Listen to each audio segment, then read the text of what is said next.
Look who's joining us, Mike Agrabo, tech expert with GetConnected Media. Hi there, how are you? Great, thank you. What's the latest and greatest this week? Although, actually, this first story, NCIX, not too great. No, that blew up over Friday and the weekend. NCIX was a huge retailer here in Canada, online, and they had a few stores across Canada as well, and we saw that they didn't really keep their customer information that safe. It was unencrypted, everything from your address to credit card numbers. Wow. They basically sold these servers because they went out of business to a third party, and someone found all this information. So I don't know what to really say here because they should have been looking after this, and they should have had the hard drives wiped when they were selling them as well. But, you know, I do recommend a lot of people, if they're doing online shopping, to use services like PayPal.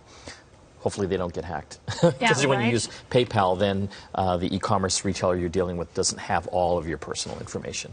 Good suggestion. Yes. Yeah, they sold this at auction. Yeah. And I understand some of it has been recovered, but not all of it. So, yeah, if you have any difficulties, contact the authorities. And yes, of course, use PayPal. Yes. Okay, thanks. On a brighter note, Sony's getting into the classic retro gaming craze. Oh, really? Yes. Here we go. Did you ever play Sony PlayStation? No. No? I'm like old school when it first came out, Pong.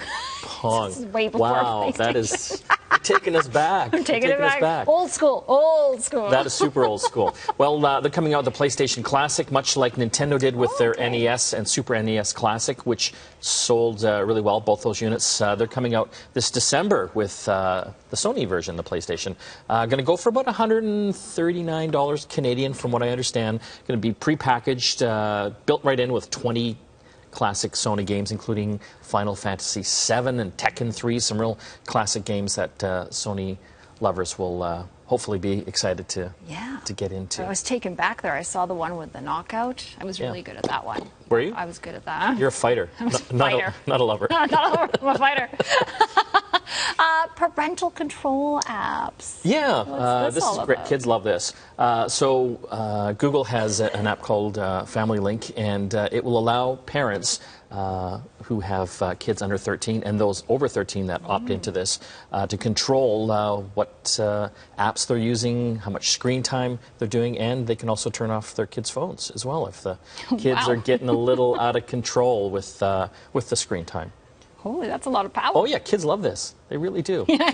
They're on board. They're downloading it for their parents right now. Yeah, so the over 13-year-olds, they have to obviously give consent, but if they try to revoke that, it'll automatically kick them out of their phone for 24 hours. So it gives parents complete control if you can make your kids over a teen. Use this. Yes. I don't know. This is a tough one. Okay, well, we'll look into it, absolutely. And what's going on here with the so Mac? I've got a great MacBook Pro here with a touch bar.